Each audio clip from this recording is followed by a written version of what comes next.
Subtly, it would creep in every now and then. If I'm going to post something, then I would think, oh, this is what people might be thinking of me. You had the balls, do some random shit. These are random stuff you like and really make something cool out.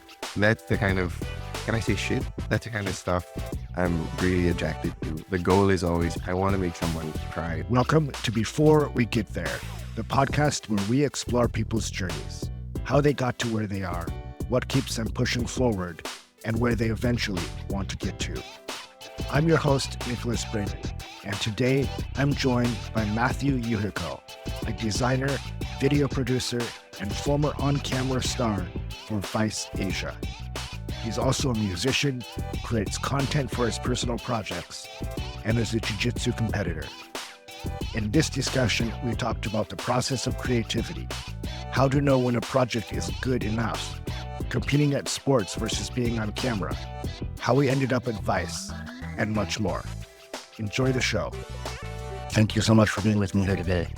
Hi, Nick.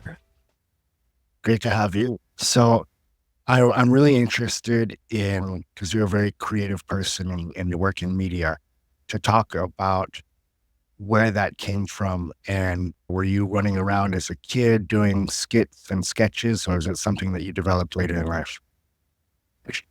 Now that you bring it up, I think ever since I was a kid, because my mom was a visual painter back in the day. When I was growing up, she was always either painting some fruits in the living room or sketching like random objects in the house. And then I think that kind of, we as with her four sons adopted that in different ways. So in school, I was always sketching something, be that weird doodles on my notebook or people asking me to tattoo their arms with a marker. That kind of gave me the idea that maybe I could build a career on this, like doing graphic design or something in the visual art space. So yeah, ever since I was a kid. Wow. So four brothers, I think we got to talk about that later. But Sure. so are all four of you in creative fields? Not yet. So number two is in F&B, cooking, baking, which is also a very creative field. My youngest one is a very famous band now in the Philippines called Lola Amor. So he's the keyboardist and also helps writing the songs. And I'm in video production currently. The eldest one does YouTube vlogs. He used to write as well. So I guess, yeah, you can say that whatever my mom did when we were kids somehow trickled down onto us. Yeah. Wow, that's cool. Some maybe partly in the blood, and then also from the environment and seeing your mom doing creative stuff, you being an artist. So you started off as an artist and designer. Eventually you moved over more to the video production side of things. Is that right? Yes, correct. So even with the graphic design stuff, at first, because I went to business school in Singapore, that's why I moved to Singapore in the first place. And then while I was there in business school, I was thinking, damn, I don't think like going through the business modules and marketing modules, I was thinking, damn, I don't think I can build a career on this. I feel really dumb when it comes to business stuff. But I knew I had to try at least to do something I enjoyed. So that meant in university, I would, as much as possible, try to get those graphic design positions for like executive committees for different things, like the Filipino Club in SNU, Singapore Management University. I was the one doing the posters and stuff. Then I thought, if I do enough of this or enough of like freelance gigs, I could build a portfolio and apply for any graphic design job. And luckily, I was able to, like some PR agencies at the time were hiring in-house graphic designers. So I started my career there. But after 2 years of doing PR graphic design, I realized, damn, I don't really like working with clients. I don't like having to compromise a lot of the visual stuff in order to make a brand happy. And then that means 5 revisions per single piece. And then I'm thinking, what could make this a lot more enjoyable for me is if I'm able to tell stories while also telling visual stories. And to do that, I needed to pivot into video production, which is where you're able to have a bit more control in the stories you tell. And so how I got into it, to answer your question, I would always ask my bosses if I could experiment with video stuff in the office. So if that meant making videos internal for the employees to enjoy, it would be cool. Or for example, asking if we could find clients that are down to do like small scale videos. Through that, I was able to build a portfolio, and then I was just lucky enough during COVID to find work at Vice. It was my first job as a video producer. So yeah, I definitely want to get more into Vice, and now you're at another really cool company, which we'll talk about. But going back to, I'm a marketer myself for a B2B in tech, so I definitely understand the revisions and the direction. I worked for an agency for a while as well, a long time ago. So, but coming back to that, because you still were doing some video production before you were at Vice. And so how is the video part of it? And you said you tried to find the right clients, but they're still like corporate videos. Sure. So how is it different from graphic design and then video? I think on the corporate side of things, I think with graphic design, it was a lot of, for example, if the client had a specific look in mind, then like even the smallest things they would want to change. As compared to when came to video, I could still put in a specific style or a specific look and feel. So I had more creative control in a way, but still doing videos for client was still restricting in a way. So I think during that time as well, that's when I started experimenting, like making videos on my own time. Be it like video poems about work or videos about just life, what's going on with life. And that's when I really ignited my love for creating those kinds of videos for myself. Yeah. Cool. So yeah, I want to go into the difference between creating for yourself versus for work. But I wanted to ask first, I found something interesting when I moved to Singapore, which is when I worked at the agency, we'd go for all these government tenders for Singapore Police Force or NEA or LTA. And they have there's a certain ministry or agencies in Singapore, they try to do these very emotional and sometimes successfully, but they try to do these very emotional ads about bringing a sense of nostalgia, where grandma is getting old and they need a new place to stay. There's several quite famous ones and some that are well done. And what do you feel as a visual storyteller about like when the brief itself is trying to get people to cry or feel this deep emotion?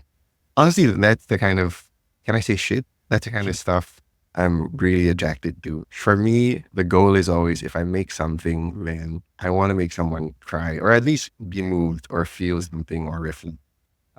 Unfortunately, I haven't been able to be a part of big projects like that with large audiences. During my agency days, it was more, I was working for clients in their beauty cosmetics field, and it was more working with influencers a lot to do short form content. And I think that's why I wasn't so satisfied. I wanted to make people cry basically, but I wasn't able to, at least in that point in my career. Yeah. Yeah, I guess that's an important part of why you want to tell stories and make videos in the first place. Yes. So going back to your personal videos versus what you do for work, but how does first of all, how do you get the energy to go and do your personal projects when it's the same thing you're doing at your 9 to 5? I think it's been different in different phases of my life. I think back then when I was starting in my career, as you for sure you would know the feeling, like when you're just starting at the entry level, you don't have that many big responsibilities, at least for me. So I was a lot more carefree when I would have my weekends or my free time. I would just go around shooting random shit or shooting my friends, just recording whatever I could in hopes that I could make something out of it later. And then there was a phase in my career where I think my soul was just sucked away and I was just really busy. So there's a lot of years where I wasn't able to make anything for myself. Then recently now, I think at this age, so I'm 30 this year, I think I realized if I want to make stuff for myself, I need to make the time for it. Even if I'm tired, I need to do something to fulfill my soul, or then I'll just always be dissatisfied and frustrated. I think at this age, especially with so many more responsibilities with work, more stress, more anxiety with bigger life things, I really needed to carve that space out to at least still do things that make me happy on the side. So during that time when you weren't able or you didn't make the time to do personal projects, did you feel a sense of something missing from your life? Yeah, for sure, definitely. A lot of people would experience this in their career where they're just focusing on the career, trying to climb the ladder, trying to prove yourself to your boss, trying to see if you're capable. It was a lot of getting lost in the sauce and really just focusing on work a lot and just doing work. And then because you're focusing on work, you get so tired that you also, it's the only thing you're focusing on. And a lot of things get lost along the way. At least during that. Yeah. And did you know it at that time that you were missing that, or did you just looking back realize that this has happened? I think it's both at the same time. Both. So like while it was happening, that I could feel something was missing, or maybe just like me realizing every day that I'm not feeling very satisfied or something's missing. I haven't done something in a while that has made me feel fulfilled about something that I made. Then now looking back to, and then actually, okay, I don't need to be disappointed in myself for not having the time. I was focusing on other aspects of life. And I think that's just part of growing up to realizing what is truly important to you as well. Yeah, definitely. And I think it changes through time as well. You have to prioritize, like you said, there's so much more going on once you start getting older, and you need to take care of your body more when you get older than when you're young and you can do whatever you want. And you have kids too now, right? Yeah, it becomes a lot.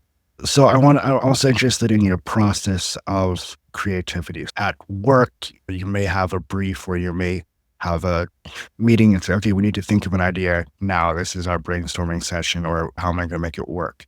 But for your personal projects, do you like ruminate on the idea for a while, or does it just like suddenly pop in your head? How do you do it? I think they're very different processes. So my personal process is there's usually an idea or a feeling. That feeling could be as simple as, for example, I love airports. I love the feeling of being in airports because being in airports, people saying goodbye, people showing their love to each other, a lot of these highly emotional moments. So with that idea in mind, my personal process would be I go to the airport, just shoot a bunch of people saying goodbye or saying hi to each other, shoot my family, like showing these emotional moments. After that, with all these random shots, I would want to edit them into something that I enjoy seeing and watching, and then I release that. Sometimes there would be like a voiceover element to it where I would write down the voiceover while looking at the film, and then they all come together in that single video. Going to the airport and getting shots, is the flow and the story you want to tell, does it develop as you're getting the shots and you see how it's going to fit together, or is it all in post, or you just go back and look at what footage you got? I think I really enjoy the aspect of improvising with it. So there will always be a strong idea in my mind. For example, just airports. What do airports make you feel? And then with that, everything else is improv. So that means where I shoot, what I shoot. If there's something interesting in the moment, then I would do it on that, focus on that. Then the editing process is very improv as well. So it's just like figuring it all out. For me, what helps with the process in editing, which I enjoy the most, is the editing process, is I find a piece of music that I feel conveys the emotions I want to convey. With that piece of music being the foundation, then I find whatever shots fit the music and tell the story through that. Then when I'm satisfied with the emotional impact it has, then that's when I release it.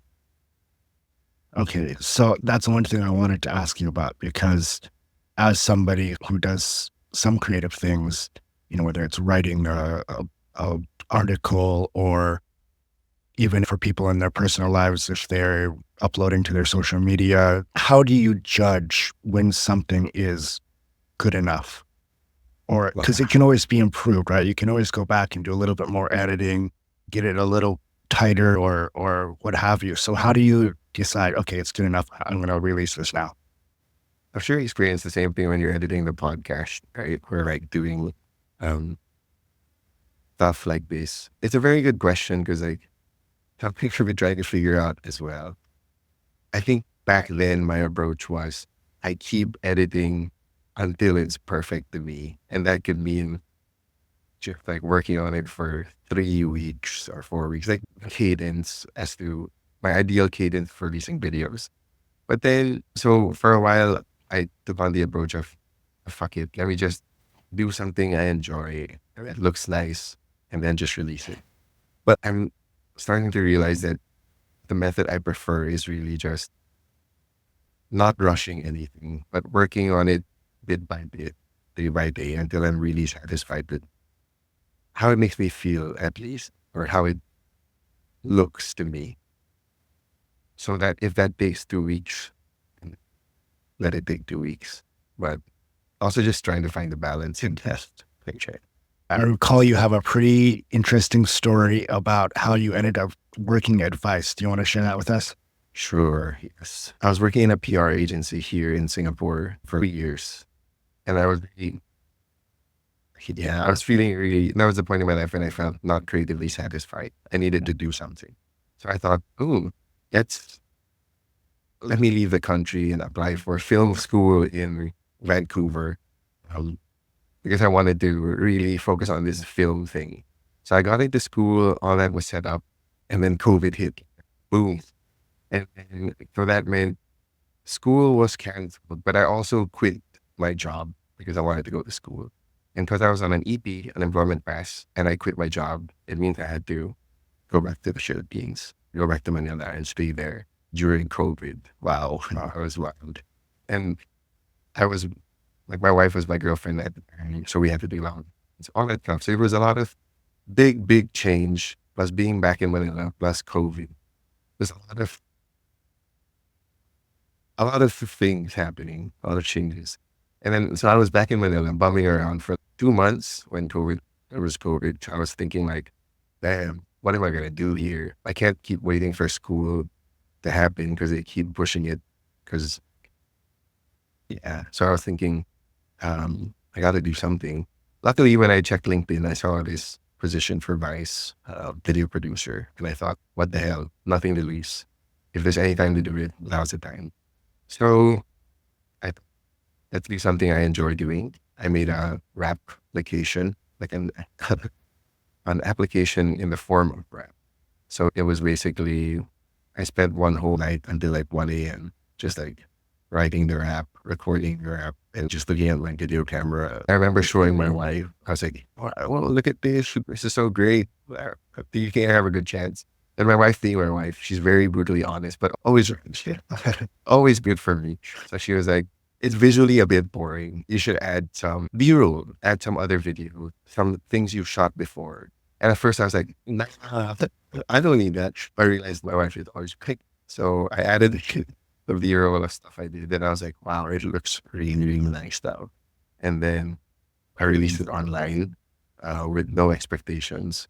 And somehow it just gained traction and it reached random people, and these random people sent it to people who were at Vice. I think one of them was my second cousin, happened to know someone who knew someone at Vice, landed on the right act with hard.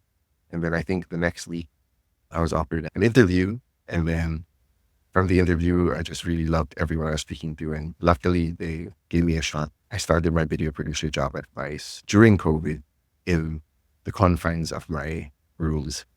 Wow. So you saw the job posting and then you made the video and you didn't even send it directly to the recruiter or anybody at Vice. You just put it on YouTube or social media?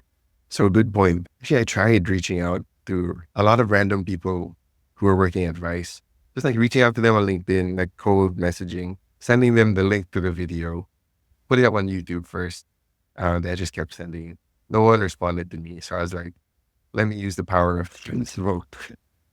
Wow. And then Facebook got into the right eyes. That's good. It's always a small world in Singapore within different industries. A lot of people know each other and you always end up having some connection. So that's great. And then, so you started as a video producer, but does that usually entail you being in front of the camera as well? No, actually, I think there's a lot of different kinds of video producers these days. The traditional kind is like for big budget films or TV productions. The producer is the one getting things done, making the big decisions, coming up with the crews, coming up with the venues, sorting things out, basically, making things move. I was lucky enough that my first video producer job was in the vertical space. So that meant Vice wanted to focus more on vertical videos, meaning TikTok, IG Reels, IGTV back in the day. And that gave us a lot of freedom because it wasn't a very explored space. They were like, hey, you guys are the video producers. It was just me and one dude in Indonesia who's my great friend now. They're like, figure something out, make a show, do whatever you want. So it was a kind of perfect environment for someone like me to just experiment, just see what could work, do whatever we wanted to do, make shows that we wanted to make. And that meant leaning on our strengths. So if you wanted to be in front of camera, then you could. Also, there was because it was COVID, we had to be in front of the camera. We were actually, there's no one else you could do it. So yeah, we had to do that. And was that something you like jumped at a chance to do, or was it just because you had no choice? For me, it was something that jumped at the chance to do. I mean, so like I mentioned, like growing up, I was always tinkering with videos. But back in the day, like in high school, the videos I would make would be like covers, which is like me singing shit on YouTube. So I had a bunch of YouTube videos already at the time, or just me doing covers or posting video poems at the time. So I was thinking, okay, I've always wanted to see if performing could be another career path, if that be that performing in front of crowds or performing in front of people. So let me use it as an opportunity to really hone that skill, work on it better. So for me, I really was excited about the opportunity to be in front of camera as well. How different is it for you in post-production editing something that you did versus if it's somebody else? Oh, that's a great question. I think for sure when I'm editing myself, I'm a lot more conscious. I'm more conscious. But I think at the end of the day, what I want to make is a good, impactful story. So if that means, if I feel that else would be a better vessel to communicate that message, or for example, I feel someone else would be a better interviewer than I could be when it comes to specific topics, then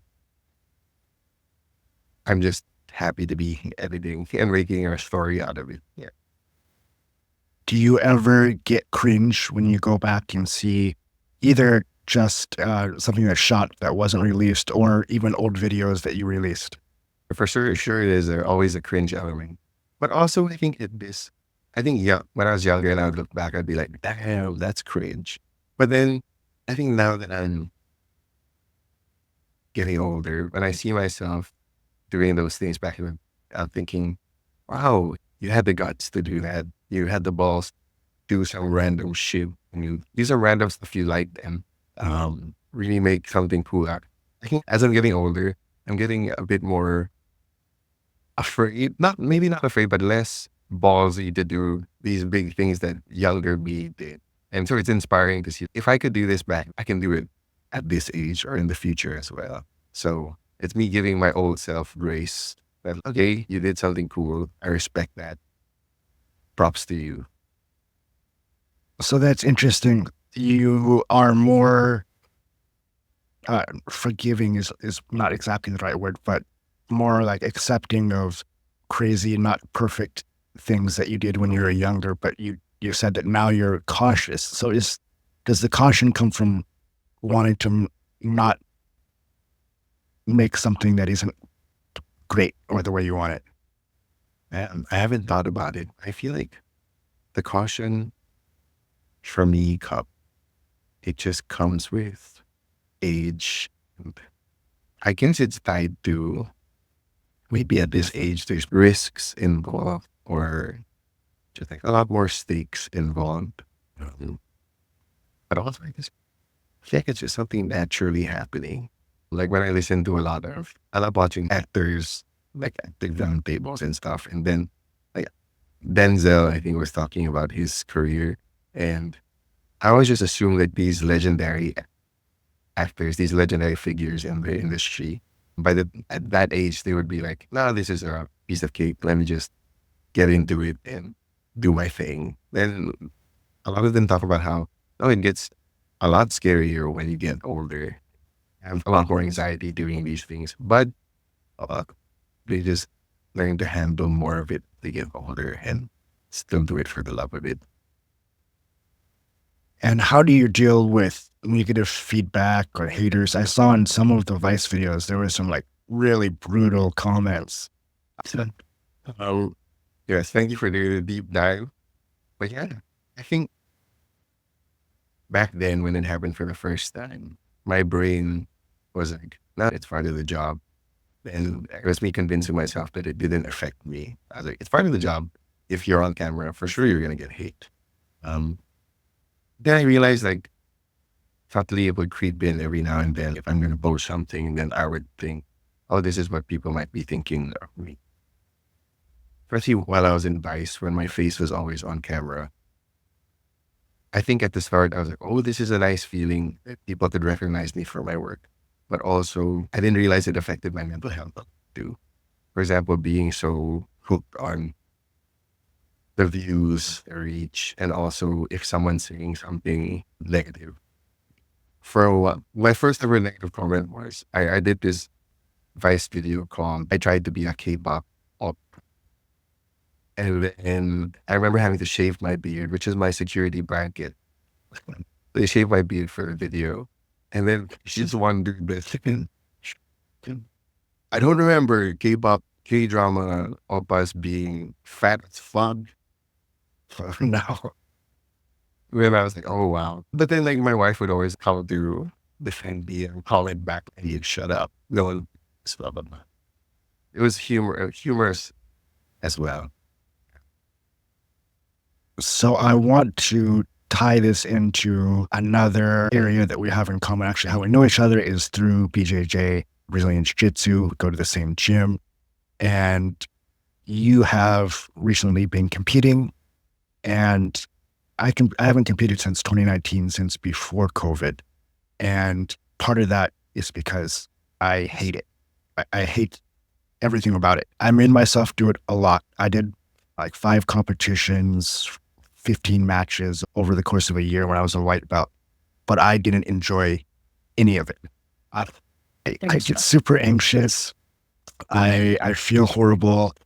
It makes, like, even after I'm done, it's just relief. It's not even happiness or joy. It's just like relief that it's done, like the worst test you could ever possibly have to take. And so eventually I tried to force myself to get over it, but it got marginally better, but it never got, you see some people when they compete, they actually are better than when they're training. Like they're not performing, but like the pressure and the situation makes them excel. And you can see that they're in the flow state. And even if they lose, they're still on top of it. But for me, that was never the case.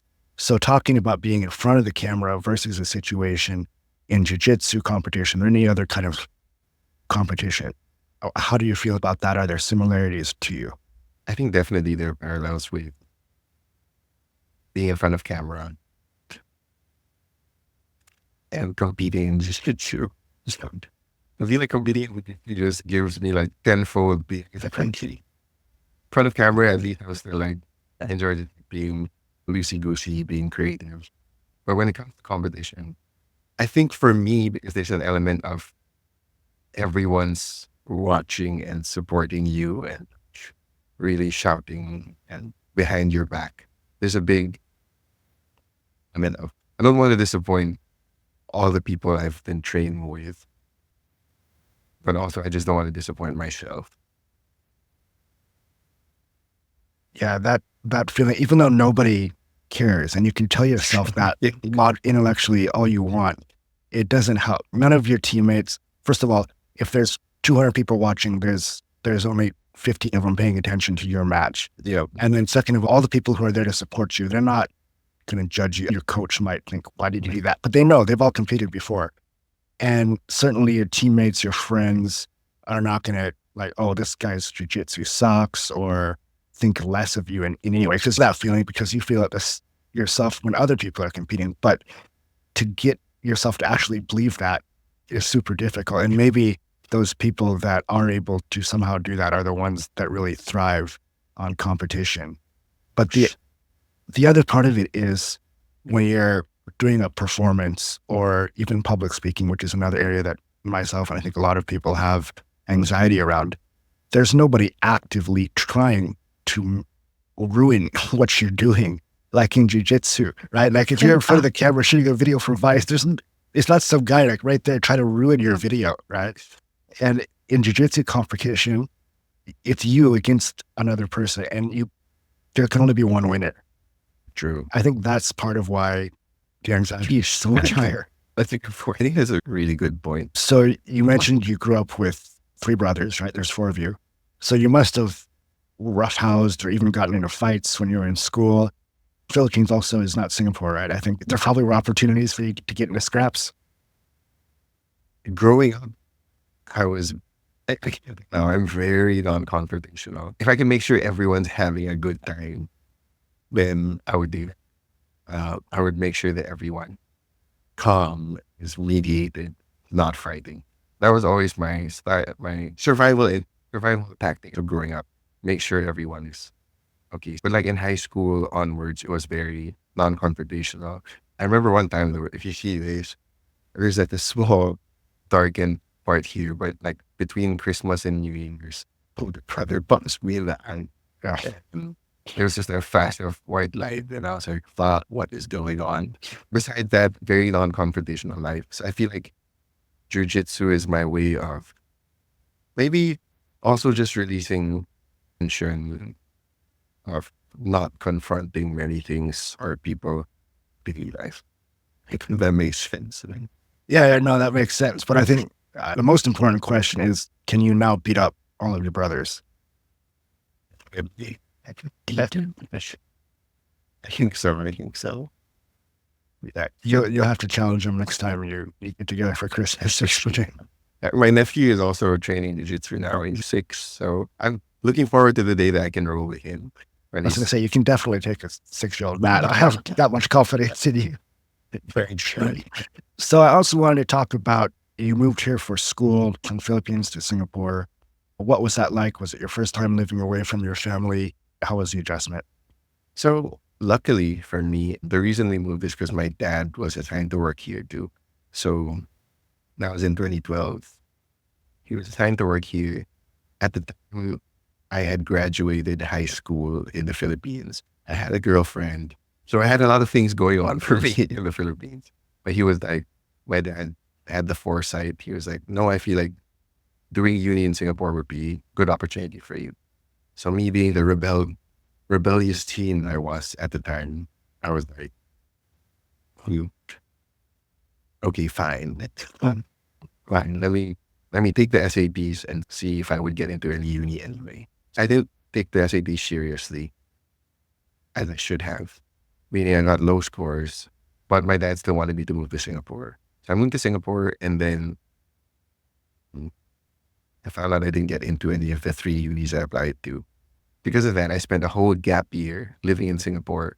No friends, away from my girlfriend, away from my friends in the Philippines. Alone in the house with my dad, who at the time I was being a rebellious teen and resented in a way, like, why did you bring me here? It was just 1 year of studying for the SATs again, being really isolated and frustrated with everything. And then luckily after a year of studying for the SATs. I got good scores and I got into SMU, Singapore Management University. I was lucky to get into that school. But to answer your question, like, how was it? Um, my first introduction to our Singaporean culture was the school camps in SMU. And I think me being me, my survival instinct is always, let's adapt as quickly as possible to get people to like me, so that basically that's my survival instinct. Get people to enjoy being with me or like me. And when I started school in SMU, it was a lot of first, like, trying to understand the accent, like the Singaporean accent. There were a lot of words I didn't understand. I remember introducing myself as, in the Philippines, I'd pronounced my name was Matt, or like, Mathew, Matt. So when I said my name's Matt, everyone was like, "What's your name?" And then they're like, "Oh, Mathew." And I was like, "Oh shit!" Okay, so I had to quickly be hyper aware. What are the words they're using? What are the pronunciations of specific things? How do I tweak my diction and my vocabulary and my the way I say things so I can adapt as quickly as possible? That might be a survival mechanism I learned because I was bullied back in the day. I was just like, "Don't mess with me," so I need to figure shit out now. I made a conscious decision not to just stick with other Filipinos in my uni because I wanted to also expand my horizons, make friends outside. I was consciously putting myself in uncomfortable situations just because I knew it would be good for me in the long run. A lot of adjustments. Until now, there's still times when I um, feel like an outsider at times. But Singapore is really just my home.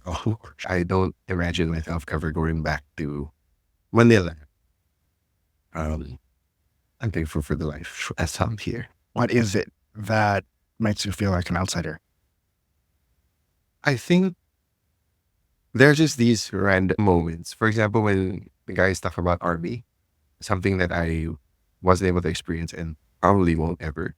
There are some times when I remember I was in one company where a lot of them just spoke Chinese because majority of them were Chinese. So it was always like, "Oh, but I'm right here. I don't understand what's going on." Um, Moments like that, really. But it's not so bad. Yeah. So you said you consciously just tried not to only hang out with other Filipinos. Was there a big Filipino community at the school? In SMU, we had this club called SMU Barkada. Barkada just basically means group of friends in the Philippines. I think for each batch, there would be around 3 to 4 Filipinos there. There are some batches that would be bigger, like 10 to 12. So it was a very tight-knit group because all of us were going through similar experiences of being in a foreign country, having difficulties making friends, understanding how the culture is here. They really became like family. Like the people there, I consider my siblings because we got through a lot of difficult moments. So when did you start feeling at home in Singapore and what made you stay? Honestly, I think a lot when I talk about this with the Singaporeans, they're always shocked. "Oh, why would you choose to stay in Singapore and go back to Manila? Like, Philippines is so beautiful, blah, blah, blah." I think like being someone that grew up and then experienced Singapore, for me, it's usually come things like convenience. Just convenience alone is enough to make me want to feel like the war not come back. It's those things like traffic jam in the Philippines could take like 2 hours just to get to a specific place, as compared to when I'm here. If I want to meet up with friends in a specific mall in 30 minutes or something, we can all get there at the same time. So with that, there's also differences in lifestyle. In the Philippines, you have to be a bit more chill how time flows or chill with how things are going. I find myself when I'm too used to how things are in Singapore, when I go back to the Philippines or Manila, I'm just always frustrated with the time delays, with whatever's going on. And then when I notice my friends, they're all just chill, like, "No, it's fine. We're going to find parking here. We'll figure it out." Then I realize I have lost that chillness in me because I'm living here. But yeah, other things that make me stay in Singapore, I knew I wanted a career in the creative field. And I also knew I wanted to sustain a comfortable lifestyle. If I had stayed in Manila, that people in the graphic design field or creative field will not earn much at all. So if I had stayed there, probably that would be like still staying at my parents' house until I'm really old. So there were opportunities here that gave me decent pay for being a graphic designer or decent pay as a freelancer to do PowerPoint decks or photography. It was like, there's many opportunities here. And when my wife's here, that'll do. So That's cool.